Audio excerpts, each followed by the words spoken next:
量最高的那个门槛下去会。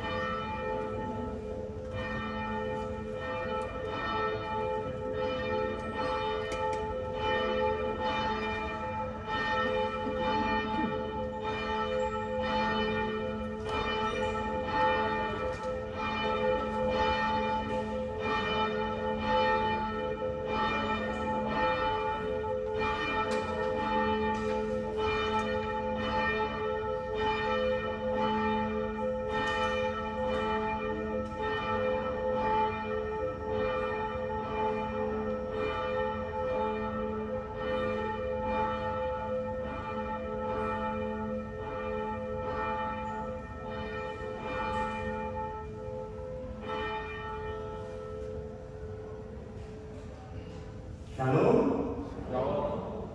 Selamat datang Bapak Ibu sekalian dalam ibadah pagi hari ini. Kita akan segera memasuki kebaktian kita bersama.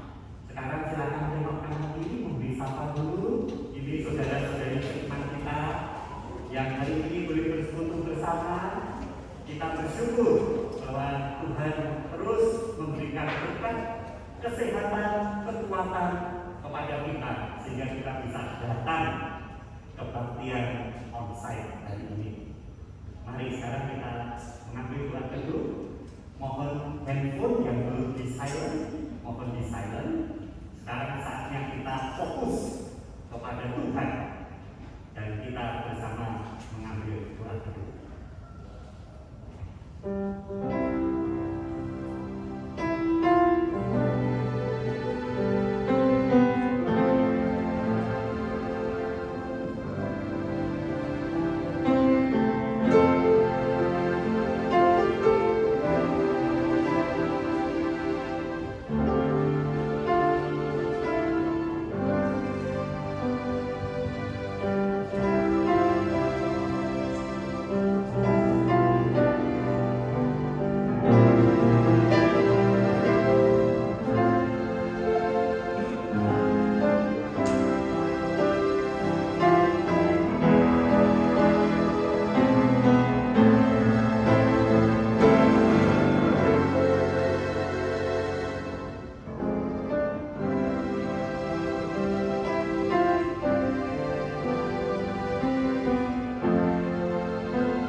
Kebaktian kita dilaksanakan di atas satu pengakuan bahwa pertolongan kepada kita adalah di dalam nama Tuhan yang menciptakan langit dan bumi dan yang sekali-kali tidak pernah meninggalkan ciptaannya. Kiranya turun atas saudara sekalian anugerah Tuhan Yesus dan persekutuan Roh Kudus. Amin. Nah, panggilan ibadah kita hari ini dari Filipi pasal 1 ayat 6. Ia yang memulai pekerjaan yang baik di antara kamu akan meneruskannya sampai pada akhirnya pada hari Kristus Yesus. Bapak Ibu sekalian, hari ini kita menyembah Allah yang setia memimpin kehidupan kita. Kita telah memasuki minggu kedua bulan Januari 2022. Dia Allah yang setia. Kita ungkapkan pujian kita. Dia telah memulai segala yang baik di dalam hidup kita. Thank you.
Ebenezer, bahwa Tuhan memimpin hidup kami.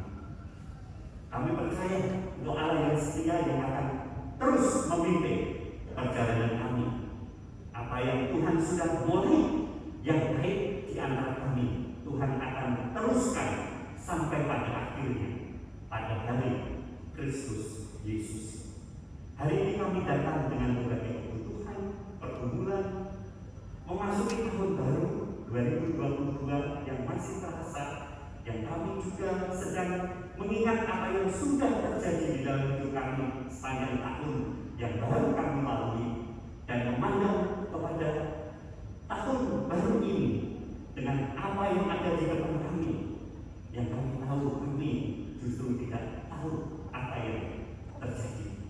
Tapi kami percaya Allah yang setia, Allah yang telah memimpin hidup kami, yang bukan saja telah membentuk kami serupa dengan gambaran yang Tuhan telah percayakan di dalam Tuhan Yesus, bahwa apa yang kami miliki sebagai anugerah keselamatan, ciptaan baru yang lama sudah berlalu dan yang baru sudah datang. Hari ini kiranya sungguh kami boleh bersama merenungkan selanjutnya waktu yang Tuhan percayakan itu untuk menjadi waktu perubahan. Kami kadang mengingat kelemahan, kegagalan, dosa, pelanggaran yang telah terjadi di masa lalu. Kami mohon kepada Tuhan selalu yang setia mengampuni dan menyucikan kami, memberikan permulaan baru. Kami bersama hari ini rindu diubahkan oleh Tuhan, sebagaimana Tuhan mengubah Bapa Yakub menjadi Israel, menjadi bangsa pilihan Tuhan. Kami berdoa, kami juga sebagaimana umat Tuhan di masa ini, bangsa yang terpilih, umat yang terjadi, bangsa yang kudus, umat kepunyaan Allah sendiri. Mari Tuhan, kami boleh mulai dengan senantiasa mengandalkan Tuhan sebagai permulaan baru, lembaran baru di tahun 2022 ini. Kami berdoa dan menyerahkan ibadah ini sepenuhnya di dalam berkat pimpinan Tuhan. Kami percayakan, kami juga siap untuk mendengarkan firman-Mu yang hari ini akan diberitakan oleh penginjil Stefanus Andri. Tuhan tolong berkati sehingga kami sekalian sungguh mendapatkan pesan secara pribadi, keluarga, pekerjaan, usaha, pergumulan apapun sebagai waktu untuk perubahan. Kami berdoa di dalam nama Tuhan Yesus. Amin. Silakan dulu. Bacaan bertanggapan kita hari ini dari Mazmur 77 ayat 12 sampai dengan 16. Aku hendak mengingat perbuatan-perbuatan Tuhan.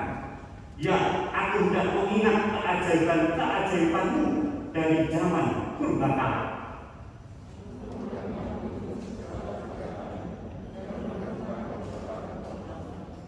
Ya Allah, jalan-Mu adalah lurus. Allah manakah yang begitu besar seperti Allah kami?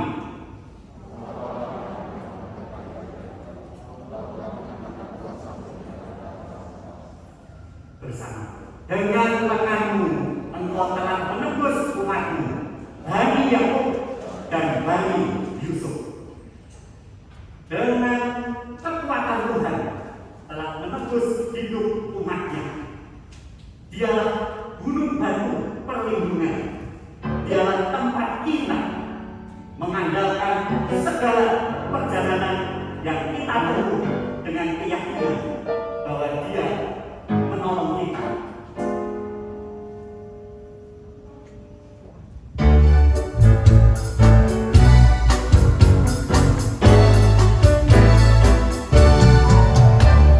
Terima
sebagaimana pengakuan iman rasmi.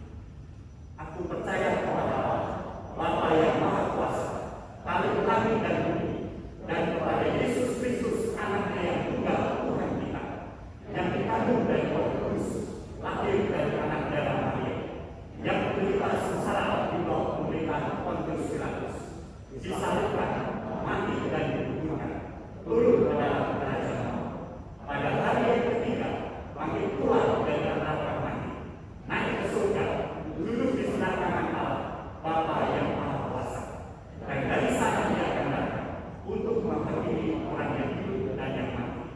Aku percaya kepada Roh Kudus, gereja yang kudus dan aman, persekutuan orang kudus, pengampunan dosa, kebangkitan orang mati, dan hidup yang kekal.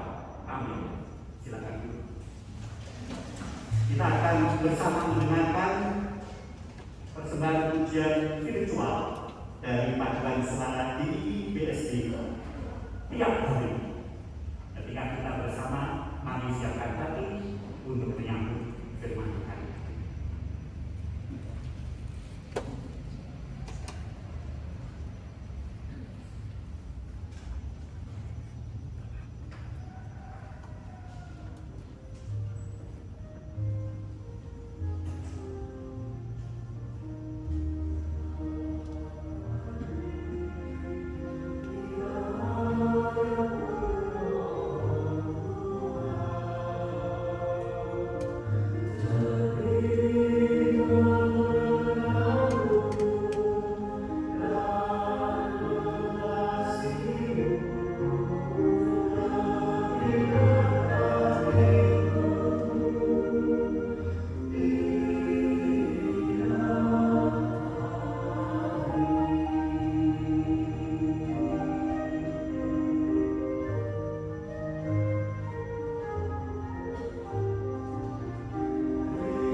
Bapa di dalam surga, terima kasih untuk segala berkat, pertolongan, kekuatan daripada Tuhan untuk kami boleh melewati 9 hari di tahun 2022 ini.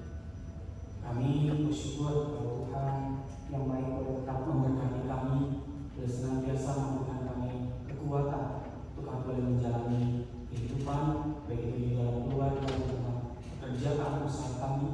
Tuhan, kami juga rindu pada hari ini ketika kami boleh duduk diam di hadapan-Mu, mendengarkan firman Tuhan.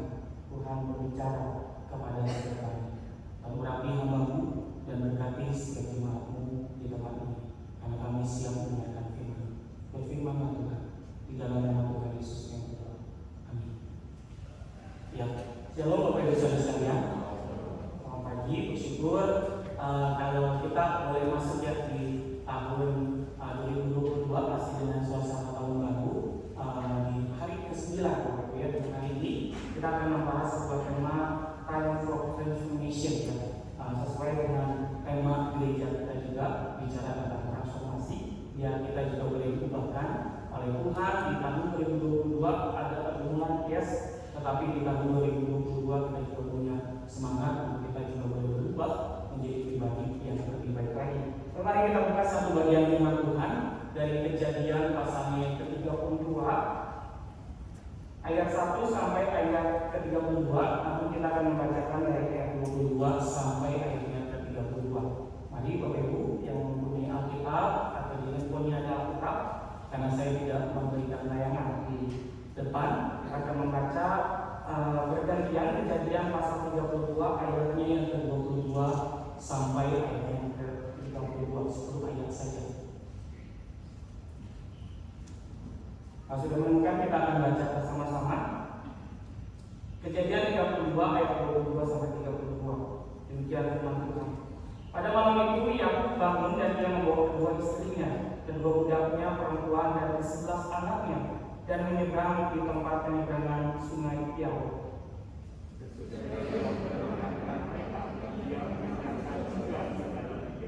Lalu tinggallah Yakub seorang diri, dan seorang laki-laki bergulat dengan dia sampai fajar menyingsing.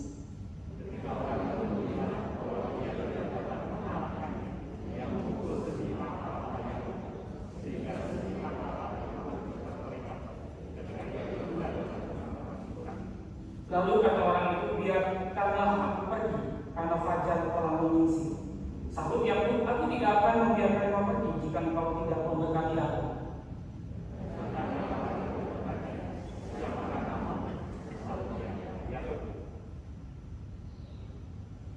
Lalu kata orang itu, namamu tidak akan disebut lagi Yakub, tetapi Israel, sebab engkau telah bergumul melawan Allah dan manusia dan engkau menang.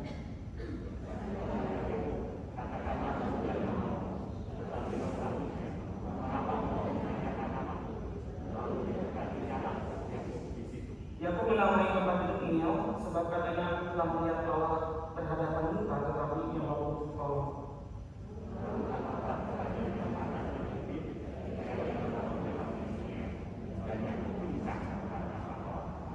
Itulah sebabnya sampai sekarang orang Israel tidak memakan daging untuk sendi pangkal paha, karena dia telah memukul sendi pangkal paha Yakub pada pokok pangkal pahanya. Jika jauh perhatian firman Tuhan, berbahagialah setiap yang bukan hanya membaca, mendengarkan, tetapi mau melakukan firman itu di dalam kehidupan kita hari ke hari.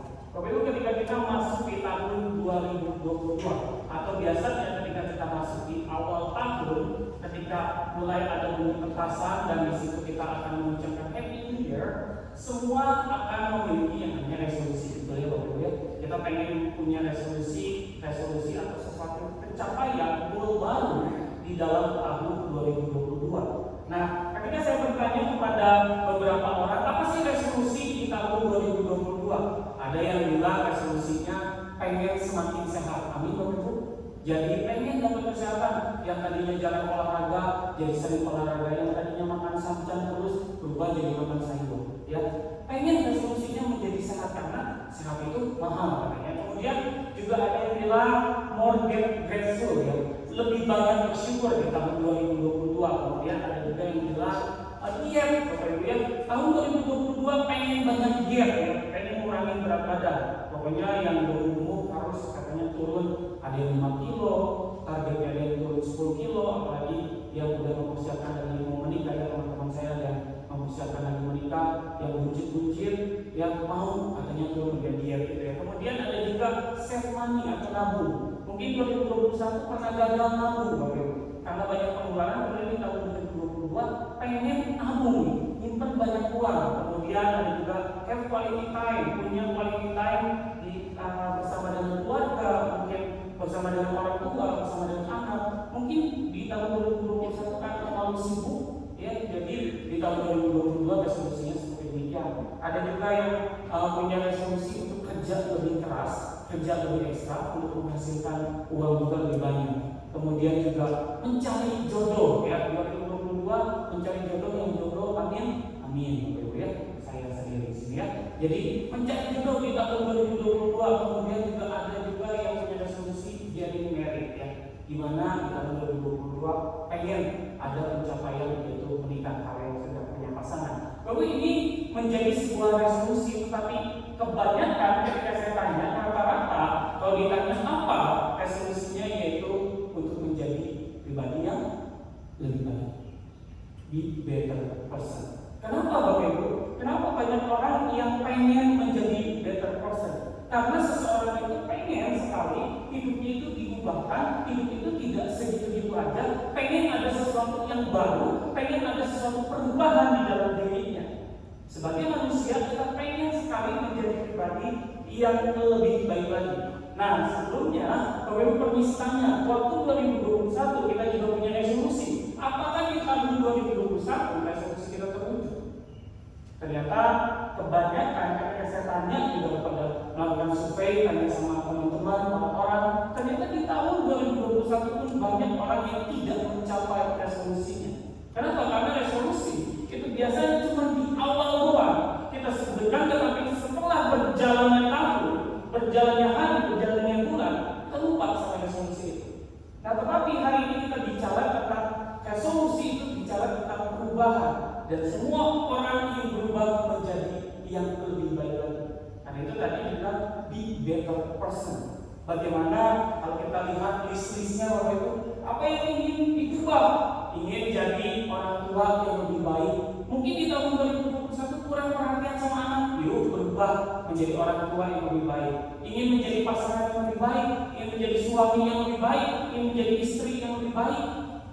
Kemudian ingin menjadi anak yang lebih baik. Mungkin ada juga yang udah lama nggak menghubungi orang tua atau nggak mengunjungi orang tua di kampung halaman, ingin menjadi anak yang lebih baik, ingin menjadi anak yang lebih berbakti, ingin punya ekonomi yang lebih baik, kemudian ingin kesehatan lebih baik, ingin pekerjaan yang lebih baik, ingin kehidupan yang lebih baik, ingin mendapatkan yang terbaik juga.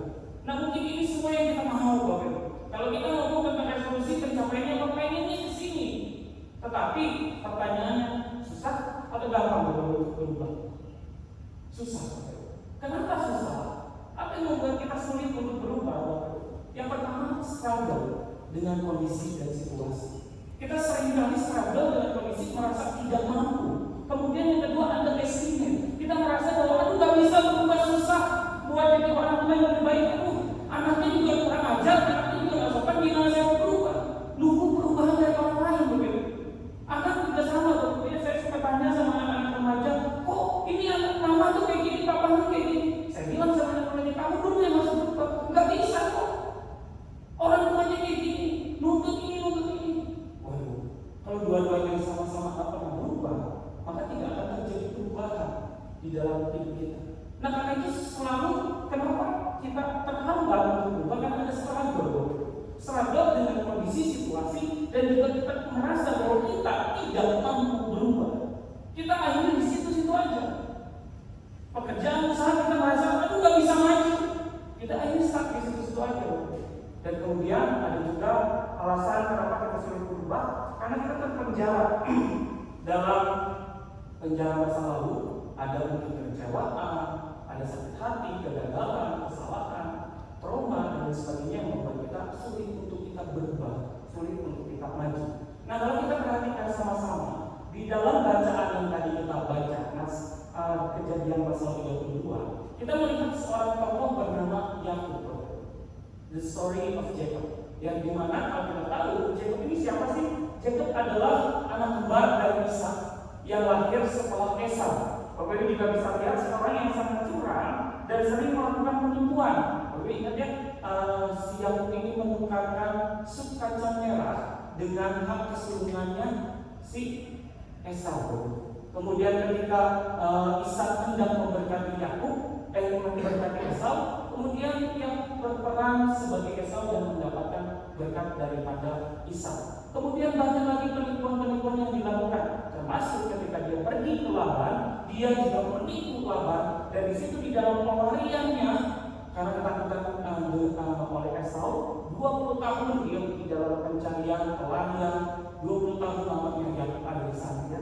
Kemudian dia juga orang yang mengandalkan diri sendiri dan tidak pernah mau menyerah. Waktu dia mau lahir, kakaknya mau lahir dipegang lututnya, makanya namanya Yakub ya, yang memegang lutut dari kakaknya itu. Dia pengen selalu menjadi yang nomor satu. Yakub itu orang yang tidak mau kalah kalau boleh diperhatikan. Orang yang menerima berkat dari Ishak dan memegang janji penyertaan Tuhan.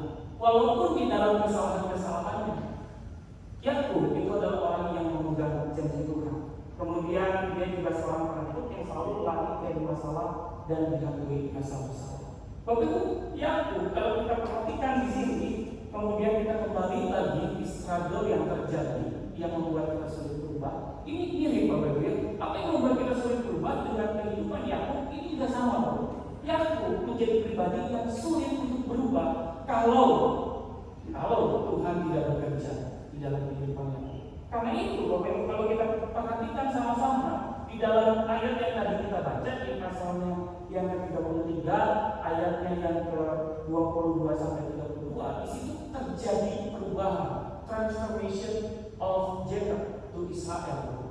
Terjadi perubahan, dikatakan di situ, lalu kata orang itu, namamu tidak akan disebut lagi Yakub, tetapi Israel, sebab engkau telah bergumul melawan Allah dan manusia dan engkau menang. Bapak di sini bukan hanya terjadi perubahan nama, cuma berubah dari Yakub menjadi Israel enggak, tetapi ada sesuatu hal yang kita bisa pelajari. Apa yang bisa kita pelajari dari kisah Yakub ini? Yang pertama, Bapak kita harus belajar bahwa transformasi adalah karya dan inisiatif Allah.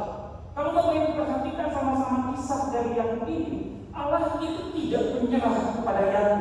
Betul Yakub melakukan yang namanya penipuan, betul Yakub seakan-akan lari dari segala masalah, tapi Bapak Ibu perhatikan bahwa yang Tuhan itu tidak menyerah kepada Yakub. Dan saya mau katakan kepada kita semua bahwa Tuhan tidak menyerah atas hidup kita.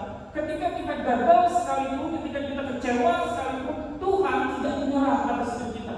Kenapa? Karena Tuhan punya rencana yang indah di dalam hidup kita.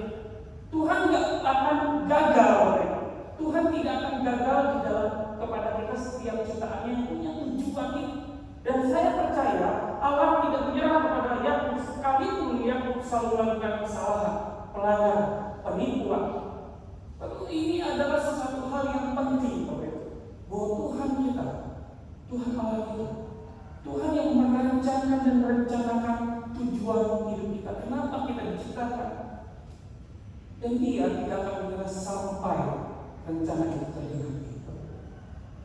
Jadi ketika Bapak Ibu di dalam keadaan sulit sekalipun, Bapak Ibu percaya bahwa Tuhan tidak menyerah atas diri kita. Kemudian kita lihat lagi Allah itu tidak membiarkan Yakub hidup di dalam kesalahan terus-menerus. Bapak di situ kalau Bapak Ibu perhatikan di dalam Kejadian 28 ayatnya yang ke-12 sampai ayat yang ke-18, di situ Allah menampakkan diri kepada Yakub melalui mimpi, sehingga pada saat itu Yakub mulai berubah. Di situ Yakub mulai menyadari ada Allah yang selalu menyertai. Dan Bapak Ibu, Allah membawa, kemudian apalagi yang dilakukan oleh Tuhan, Allah membawa Esau ke Seir. Kalau Bapak Ibu perhatikan dari pasal 32 ayat 1 sampai ayatnya yang ke-21, di situ ada inisiatif Allah, di mana pada saat Yakub hendak meminta maaf kepada Esau, Tuhan secara tidak langsung membawa Esau datang ke Seir. Pada saat itu Yakub mungkin berpikir di mana Esau, karena 20 tahun lamanya dia tidak pernah ketemu dengan Esau. Tetapi pada saat itu Tuhan berinisiatif pun membawa Esau ke Seir untuk membuat Yakub berdamai dengan rasa bersalah, dengan segala kekecewaan, dengan segala mungkin masa lalu yang tidak baik itu, Bapak Ibu. Nah kita lihat lagi Bapak Ibu, apa yang dilakukan oleh Allah di dalam kehidupan Yakub. Bapak Ibu, Allah itu terus yang berinisiatif di dalam datang dalam wujud mereka untuk merubah pribadi Yakub menjadi Israel. Hebat gak Bapak Ibu? Ketika kita baca tadi di dalam bacaan yang kita baca bertanggapan itu, bagaimana Allah sendiri turun menjadi rupa malaikat untuk apa? Untuk memulihkan keadaan Yakub, untuk sama-sama mengubah Yakub menjadi Israel. Nanti kita akan lihat lebih dalam lagi, Bapak ya. Kemudian kita lihat lagi Tuhan tidak pernah menyerah kepada kita untuk terus membentuk kita, memproses kita menjadi pribadi yang pada akhirnya menjadi alat kemuliaan di tangan Tuhan. Dan transformasi itu adalah karya dan inisiatif daripada Roh Kudus. Tuhan tidak akan pernah menyerah kepada hidup kita. Tuhan tahu segala kekecewaan kita. Tuhan tahu segala yang menjadi kekurangan kita. Tuhan tahu apa yang menjadi harapan kita. Dan ketika kita tahu bahwa Tuhan Allah kita adalah Allah yang besar, Allah yang sanggup mengubah apa, termasuk mengubah keadaan kita, mengubah karakter kita, mengubah kondisi kita, mengubah dan memulihkan keluarga kita.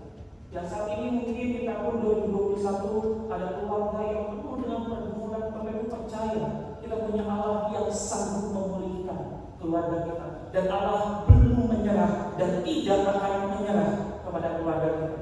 Yang saat ini mungkin bergumul dalam usaha pekerjaan, merasa nggak bisa, saya katakan Tuhan tidak menyerah sama kita. Jadi kita tidak boleh menyerah, karena kita punya Allah yang terus berjuang buat kita, membentuk kita, memproses kita menjadi akhirnya nanti kita bisa merasakan fokus. Tapi firman Tuhan jadi rancangan Tuhan adalah rancangannya terbaik. Rancangan Tuhan adalah rancangan yang damai sejahtera buat setiap kita. Tuhan akan menggenapi janji, seperti halnya Tuhan tidak membiarkan yang lalu jauh, tapi Dia terus berjuang untuk yang. Kemudian apa lagi yang bisa kita pelajari? Sebelumnya kita membaca sama-sama. 1, 2, 3. Perubahan terjadi bukan karena kita yang mampu merubah hidup kita, tetapi kuasa Roh Kudus yang menyadarkan dan memampukan kita untuk berubah semakin serupa Kristus. Jadi perubahan atau transformasi itu bukan dari kekuatan kita. Tapi saya pernah waktu pertama kali lahir baru, waktu remaja, saya ingat saya punya komitmen. Saya bilang sama Tuhan, Tuhan boleh nggak satu hari ini saya nggak ngomong kasar. Bapak Ibu, saya dulu waktu remaja ngomongnya kasar, ya banyak sensornya yang masuk HP. Tetapi waktu setiap kali satu hari itu saya ngomong Tuhan baru satu hari saya nggak ngomong kasar. Ternyata waktu sulit ya, bahwa karena sudah terbiasakan ngomong kasar, akhirnya susah banget untuk ngomong kasar. Kemudian saya bilang lagi, boleh nggak satu hari ini nggak ngomong kasar? Wah, gagal dulu ya, gagal. Dan kemudian saya pikir, gimana caranya supaya saya bisa berubah? Sebenarnya kata-kata aja, perkataan aja. Kemudian saya datang sama Tuhan, saya betul-betul minta Tuhan, please, tolong kasih saya kekuatan untuk saya tidak berkata kasar. Sebab setiap harinya Tuhan pimpin perkataan saya, Tuhan pimpin perkataan saya. Dan satu hari saya berkata, saya tolong lagi sama Tuhan, boleh nggak satu minggu saya nggak mau kasar? Tuhan tolong saya mampukan. Terjadi perubahan. Satu minggu saya nggak mau kasar. Kemudian saya bilang sama Tuhan, boleh nggak satu bulan saya nggak mau kasar? Jaga mulut saya.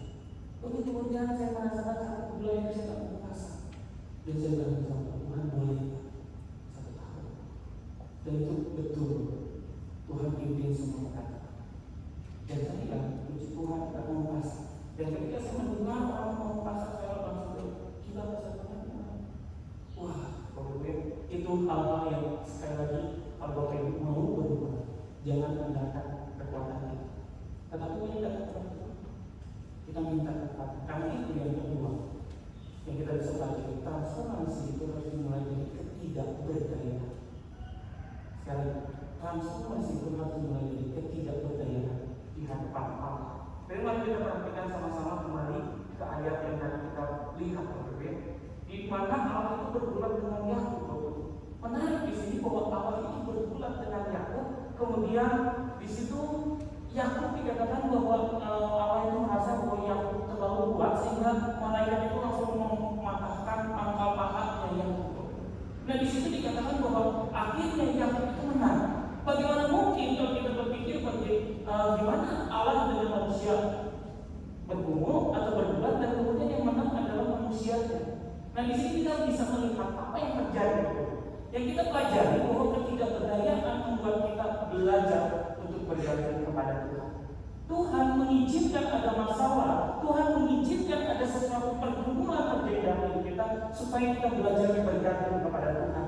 Ketidakberdayaan membuat kita belajar bergantung kepada Allah. Nah, ini yang ditunjukkan oleh Allah kepada Yakub. Di saat Yakub mengandalkan kekuatannya sendiri, kalau Bapak Ibu perhatikan di ayatnya yang pertama sampai ayatnya yang ke-21, di mana Yakub pada saat itu tahu akan berhadapan dengan Esau dengan ketakutan yang sangat. Itu nanti baca di rumah, dia takut banget kepada Esau sehingga pada saat itu dia langsung menyusun barisan. Dia susun barisan yang di depan itu adalah budak-budaknya, kemudian di barisan kedua adalah barisan keturunan Lea, kemudian baru di belakang adalah istrinya Rachel yang dikasihi bersama dengan anaknya, baru yang ada di belakang. Perhatikan sistematisnya. Jadi di awal itu adalah budak-budaknya dan semua harta bundanya ditaruh di depan, kemudian Lea dan istrinya, Lea dan anak-anaknya, dan kemudian di belakang ada Rachel dan anaknya, dan baru Yakub ada di belakang. Yakub sama-sama ketakutan pada saat itu berhadapan dengan Esau. Dia mengandalkan otaknya, dia mengandalkan kekuatannya. Tetapi pada saat itu, ketika Allah berpulang dengan Yakub, dikatakan di situ Allah membawa Yakub ke sebuah titik, yaitu Nabi-Nabi. Ya, Nabi-Nabi seperti itu. Ketidakberdayaan dengan memukul sendi paling-palingnya paha Yakub. Yakub menyadari ketika dia dipukul pangkal-pangkalnya, yang terjadi Yakub menyadari betapa menyedihkan hidup.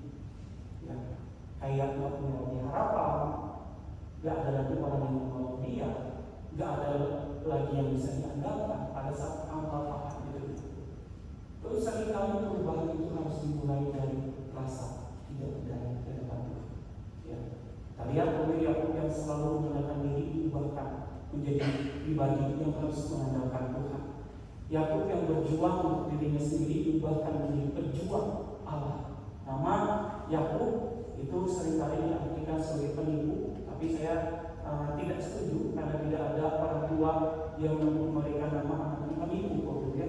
Jadi Yakub bisa, kalau kita lihat namanya itu artinya adalah yang memegang kaki dari kakaknya, ya. Nah, kemudian diubah menjadi Israel yang punya arti pemenang bagi Allah. Tuhan pengen Yakub itu berubah menjadi pribadi yang berjuang. Yakub menjadi pribadi yang mengandalkan Tuhan. Kalau Bapak Ibu lihat ya, dari keturunan Yakub Israel akhirnya jadi dari anak-anak Israel. Nah, kita perhatikan sama-sama. Di sini sebuah buku yang berjudul The End of the New, yang ditulis oleh Harold Ullman, bilang seperti ini: transformasi sebagai pengikut Kristus yang sejati sesungguhnya akan terjadi ketika kita menyangkal dan mematikan segala keinginan dan hasrat. Disinilah matinis.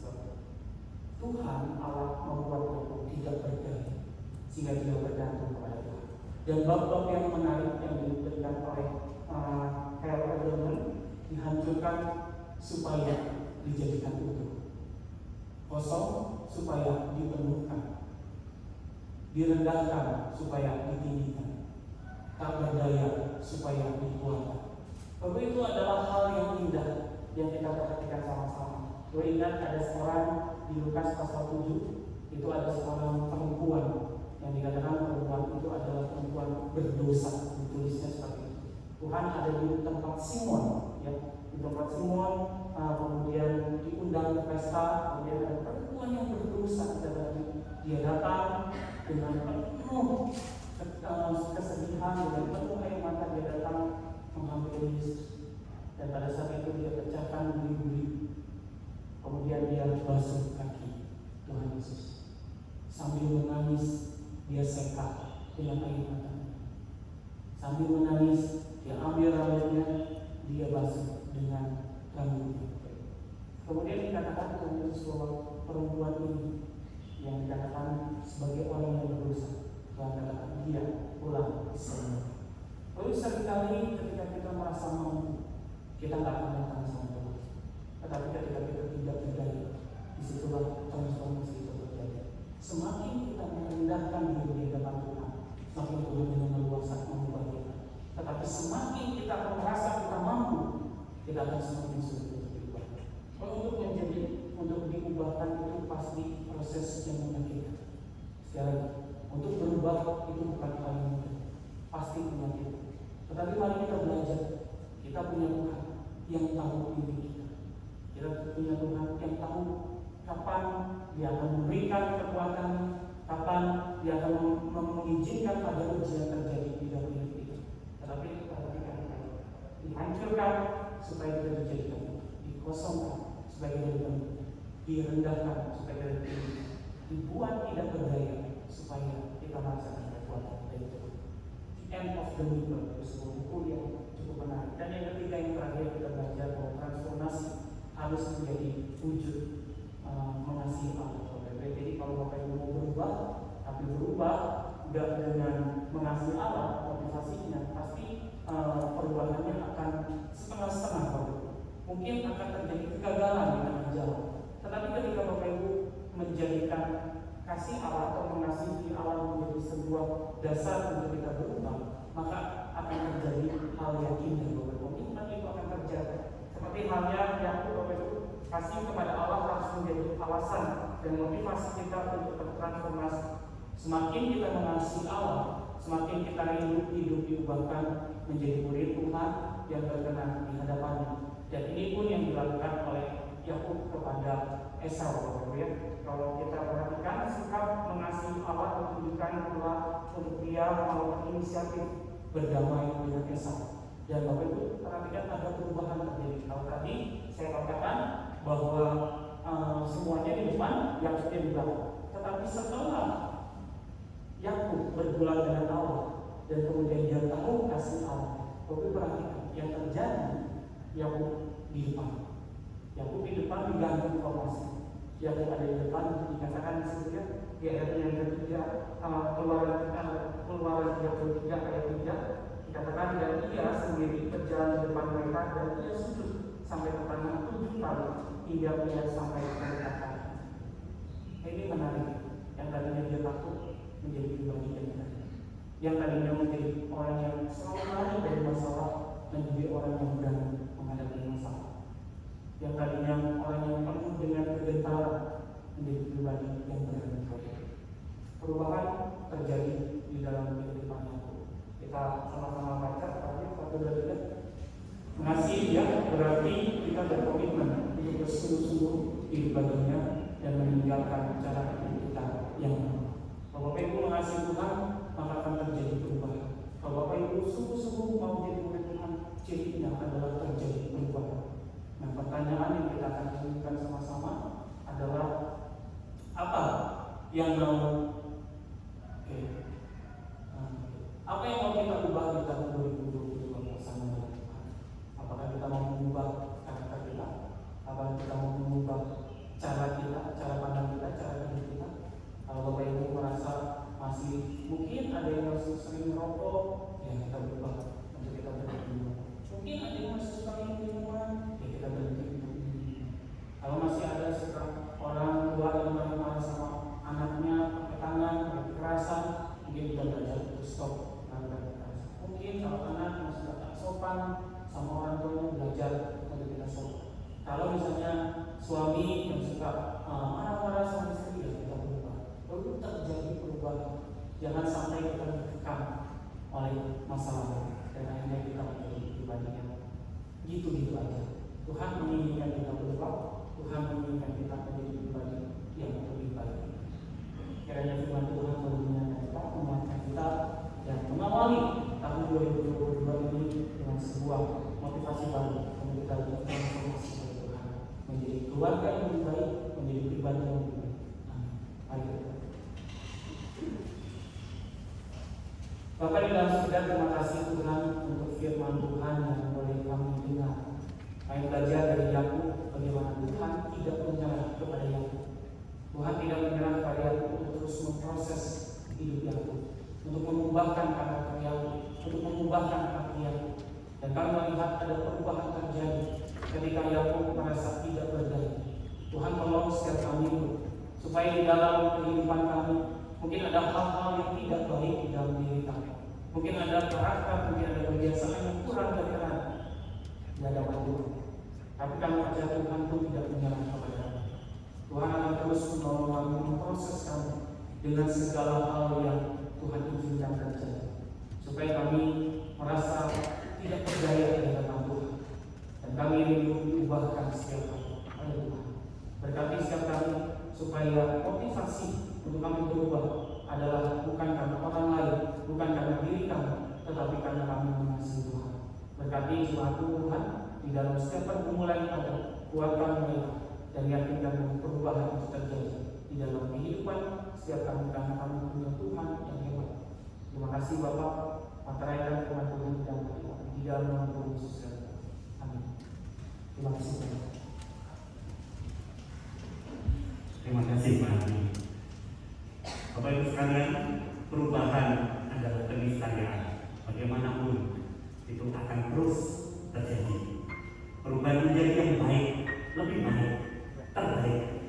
Hari ini kita mendengar itu hanya oleh karena inisiatif dari Allah di dalam hidup kita. Itu oleh karena kekuatan yang Tuhan karuniakan. Dan ini menjadi ungkapan syukur kita. Lalu kita berubah menjadi baik. Mari kita merespon firman ini. Sekaligus jika Bapak Ibu berkesempatan memberikan persembahan lewat QR, silakan disiapkan ketika kita bersama memuliakan Tuhan melalui pujian respon kita. Di depan porsi Bapak Ibu itu ada QR yang Bapak Ibu bisa scan. Dan bagi yang membawa amplop, nanti pada waktu berjalan ke depan ketika kita akan pulang, kita akan memberikan amplop persembahan sampai akhir hidupmu.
Doa Rabu malam diadakan setiap hari Rabu pukul 7 malam. Pada hari Rabu ini tanggal 12 Januari kita akan mengadakan doa Rabu malam sekaligus sensura murung, yaitu persiapan untuk mengikuti perjalanan kudus pada hari Minggu depan tanggal 16. Bapak Ibu diundang untuk hadir doa Rabu malam via Zoom. Sensura murung, pengujian diri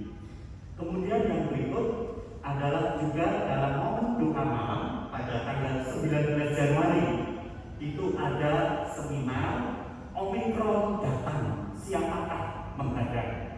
Kita belajar, kita melihat tren juga ada kenaikan setelah libur Natal dan Tahun Baru ini.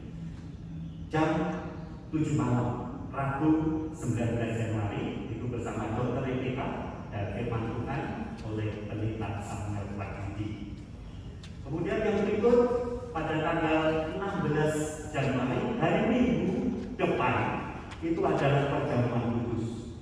Bapak Ibu, perjamuan kudus dilaksanakan secara online maupun onsite. Khusus untuk jam 6 pagi hanya onsite. Jika Bapak Ibu ingin hadir jam 6 pagi, perjamuan kudus onsite. Kebaktian jam 8 itu ada onsite dan online.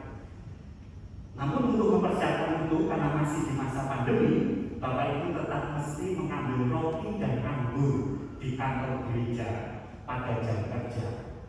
Kita bisa mengantisipasi kehadiran baik onsite maupun online. Jadi mengambil roti dan anggur supaya nanti pada waktu dibawa pulang, Bapak Ibu hari minggu depan mengikut online atau onsite, roti dan anggur sudah ada bersama Bapak Ibu. Kalau punya onsite, roti dan anggur dibawa pada waktu kebaktian minggu depan. Roti dan anggur, kalau Bapak Ibu belum mengambil, disediakan di kantor gereja pada jam kerja mulai hari Senin. Kemudian yang berikut katekisasi pranikah. Ada katekisasi yang sifatnya adalah nasional via Zoom.